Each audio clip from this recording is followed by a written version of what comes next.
farmers' income, the way to do it is to do large agriculture, combine farms, let every farmer work on bigger land. For sure, simple economics. However, if you want to increase the yield per area of land, I'm not sure putting together several pieces of land is able to increase the yield. I'm not sure.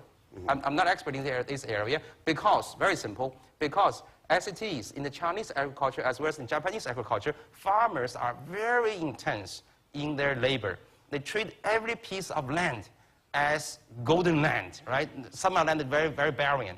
They work very hard, generating high yield. However, if you let them work on big piece of land, right, their per area input is lower. Ellen, when David referred to DuPont as an old line company, I actually visibly saw a chill go down her spine. Because you would argue you're anything but old, right? I mean, you're working exactly the area that David was just saying. Technically, we're 212 years old, so we can't deny that. But the science we're working on today is very different than the science we started in or even the science we had 30 years ago.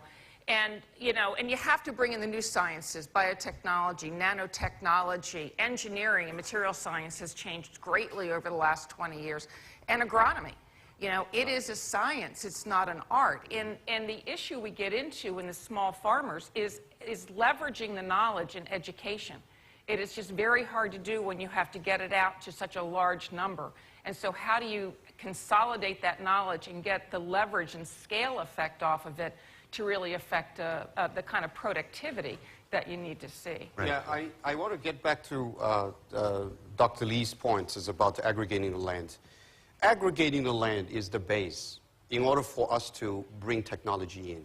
Individual small-scale farming, scattered in a way that it's in a chaos, it's very difficult to apply any technologies. You look at DuPont, the same thing. They are doing a lot of research on the technologies. So where you look at both sides, U.S. and China, total factor productivities on agriculture side is, you cannot even compare. That's why you look at China today, it becomes as a net importer of corn and soybean, because the per mu productivity in China is about a half of the United States. Every mu in China you're looking at is producing much less food than the United States. You look at the other things, it's like an average cow. One average cow produces about 4 times in the United States than China. All of these numbers telling that technology is agriculture. But China, when you look at agriculture, there is no such a thing as technology in place. Technology can only be applied to agriculture when the land is aggregated. I'm not looking at it as a huge land agriculture aggregation like the United States. You can do something in the middle. There is no such a thing called US model or European model or China model. But one thing is for sure, total factor productivity has to be put in place in order to feed 9 billion people. And China will continuously, like you say, export inflation in the next 10 years. The reason is because the huge imbalance of the food.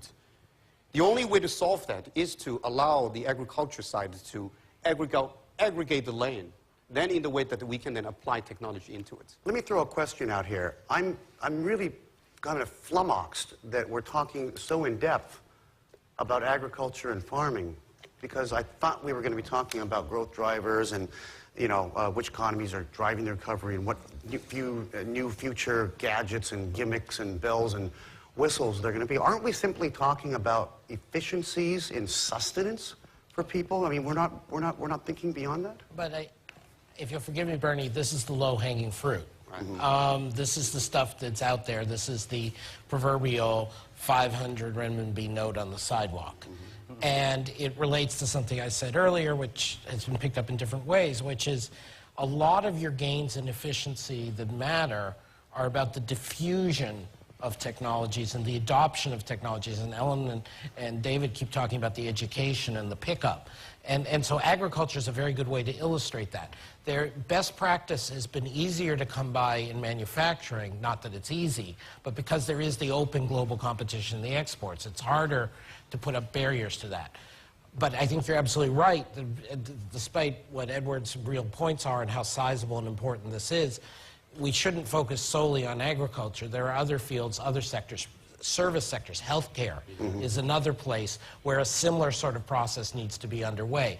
Some things deserve to be done on a very large scale, some things on a small scale. Getting people to adopt best practices, getting the education out there in the healthcare systems of the emerging markets, grading standards. There are strong parallels in some of these service industries to what we've been talking about in agriculture, at least I think. I also agree with that. And I think the agriculture examples can be generalized to the improving efficiency and the productivities. I think when we talk about growth, we overemphasize input for the labor input, for the capital input. But main growth actually from the productivity increase. I think that's the futures.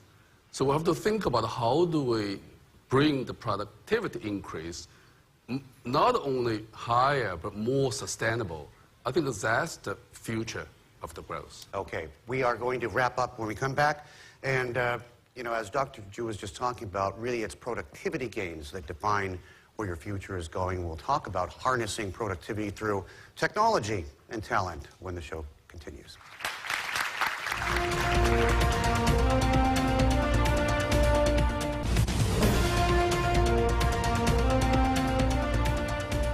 Welcome back to the program. This is the final segment of the show, and hopefully we're going to find some answers for you in how to make the world a better place. What? The world isn't already a better place? One of the lingering comments from our last segment, in particular from Dr.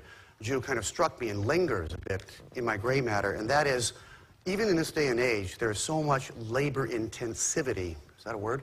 And cap in terms of labor inputs and capital inputs to get a desired income. Then I thought to myself, why is it that cars are so much better than they used to be, but we still have to bring them to Jiffy Lube or your local mechanic and put it down for 2 days to get it fixed?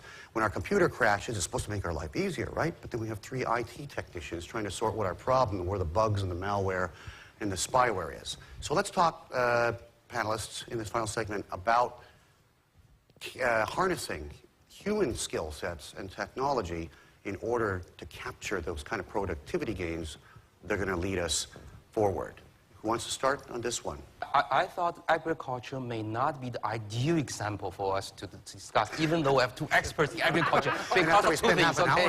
Because of 2 reasons. Number one, in agriculture, it sounds very easy, but land reform is one of the most difficult areas of reform because so much emotion is attached to land in a traditional society like China. Plus, the Chinese are famous for, and also in other countries, people are famous for speculating on land price. So that is very difficult. Meanwhile, I would also argue that second reason is because in agriculture, the technology change is relatively continuous. Whereas in other areas of the economy, we have quantum changes, like the internet, changing people's behavior of talking to each other, of shopping. So I really think in the emerging market economies, we're going to see a sequence of quantum changes, technological changes, enabling this economy to really revolutionize themselves. So that's the thing I want to emphasize. I would like to look at the technology on the 2 sides and look at the total supply chain. One thing I come back to is Dr. Adams is talking about, there's a whole low-hanging fruit in place in the agriculture, total factor productivity to be increased on that because this is really the low-hanging fruit. On the other side is I think the technology should be becoming such a most important factor on the service sector. Because the service sector is the sector that I see that is the new growth compass as this is. A lot of technology should be there. Of course, China, I believe that in that sector, China is very weak because of the talent in China. The talent is a long time, is not in place, is with innovation in place because the DNA in China, the innovation DNA is not in place. But then I look at the global economy, you look at the U.S., why I feel that the U.S. is going to drive the engine again in the next 10 years is really very much to do with the pipeline of the technologies in place because the culture in the United States is very much based on innovation, based on giving people the freedom to work on technologies all in the time. So that technology put in place is to, coming back to what I first said, is about time efficiencies in place, saving time. You look at iPhone today, it's about saving time. You look about all of these new gadgets coming out, it's very much to do with how can you save people's valuable time in the way to help people enjoy more. So that technology put in place, I think is the next new growth compass. Are you sure about that? Are you sure that technology is improving people's lives and saving time?